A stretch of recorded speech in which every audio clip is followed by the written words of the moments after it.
I kind of fuck with the new licenses. I don't know why, but caution, obviously. How do I explain it?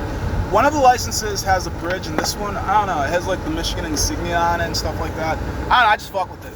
So, it was a quick in and out. I have questions I don't care to want answers to, so I don't have any questions, I guess is what I should say. I just know that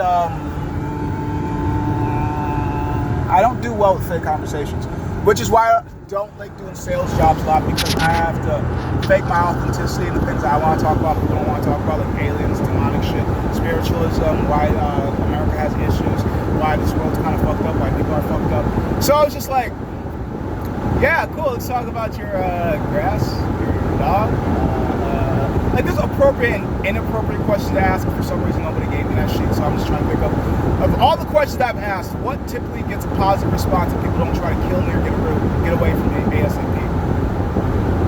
So I try to keep to that, but I don't know where I'm going with this at all, honestly. Aside from the fact that, like, I got my license back, I don't know, it didn't really feel awkward. I just don't do well with small conversations, small talk. So,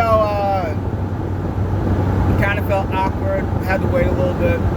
I don't know why it was hard-ish to find my license. I say like that because they have a spot where they put mail and mine wasn't in there. It was, I guess I technically speaking asked for the wrong person. I didn't really know who to ask for, but I asked for the daughter and I should ask for the mother. Because the mother's the one that actually had my license in her room, just kind of like, I don't know, trying to make sure it wasn't something important about this, but I don't really know. Like, what I realized about that group, with just about every group that I ingrained into, is they're neurodivergent. Why? Because I'm neurodivergent. Why? I don't fucking know, but clusterfucks. We all eventually, at some point or another, gravitate around each other, which is the easiest way to figure out. If you're the slightest bit neurodivergent, your best friend's definitely neurodivergent. Definitely. There's no if, ands, or buts about it, because only neurodivergent people understand the neurodivergent people. Not to necessarily say that they'll love each other, just like the last video. Oh, please don't go. I made them together, but not really. Because when I post to make them live, doesn't mean it's going to be like that. But just because they know that they're neurodivergent doesn't mean they're going to get along as neurodivergent, as well as people aren't willing to admit it. Now, if I was to tell the mother that I think she was ADHD or autistic, I don't know which one I really think it is. I think it's autism, to be honest. The way she was a jack of all trades, master of none, and her liking in dudes, autism. And the way she believes kids have to be a certain way because of the way she was taught up to believe, autism. Black and white, finds it hard to adapt to newer things, but also does her best to try to people please as much as possible, autism. That's just going to be my biggest reason of thinking that. Now, her daughter, on the other hand, she got something way worse than autism. I would question if not bipolar than BPD. Borderline personality disorder. If not also DID, dissociative identity disorder. I've asked for that before. How many voices does she have in her head? But that doesn't necessarily mean that characters have more control than just being able to tell them what to do. But for as much as I've seen, I've definitely seen her act out of her normal characteristics, is liquid courage. But then again, for as much as I do know about alcohol, it's just basically inviting demons and the spiritual shit in it anyway. So therefore, of course, she feels like a different person. She's drunk. She is. But we see what we assume to be the representative for her. Why is she crazy? Because she left a while ago. We just don't know. I just don't know. So the more that you know, the easier life is. That's why I'm not as pissed, because I know too much shit.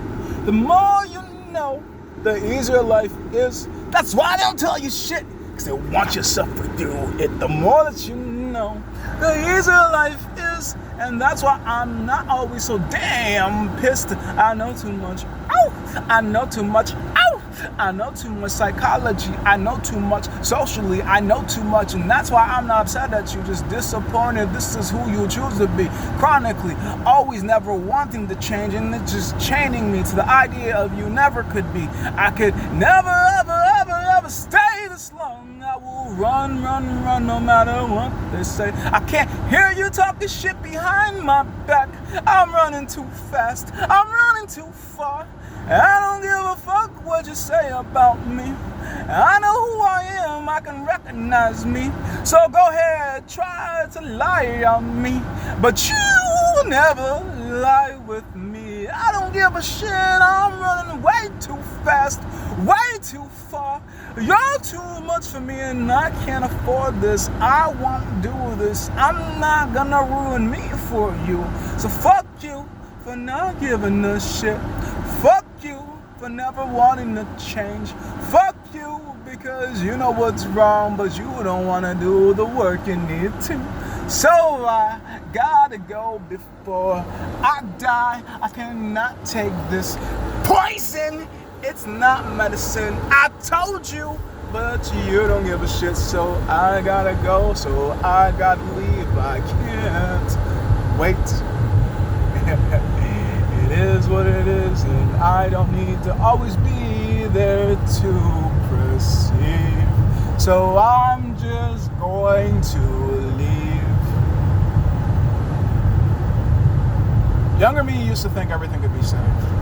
Older me has learned things are the way that they are because they need to be, not because things need to be fixed. They're exactly how they're supposed to be, so leave it alone. Leave it alone. Leave it alone, but don't give it no money. Leave it alone, but don't give it no energy. Leave it alone and forget about it. If it's not your problem, don't try to fix it. If it's not your problem, don't make it yours. Know when to go and know when to stay. And when to go is when they're too crazy for even themselves, too aggressive to know the difference. They are not trying to bite you, but they still try to bite you. So I guess I might as well leave. You don't love me and you don't love you, so why the fuck would I stay? No, thank you. No, thank you. I'm fine loving myself the rest of my life. For the rest of my life. For the rest of my life. I don't need you. You don't need me. So why you gonna get so aggressive towards me? Either way, I'm glad I left when I left. Also, I just want to say this before I fucking forget. Looks at my photo and says, Ethan, you look so happy. It's because I'm an actor. I'm one of the best ones you guys will never recognize.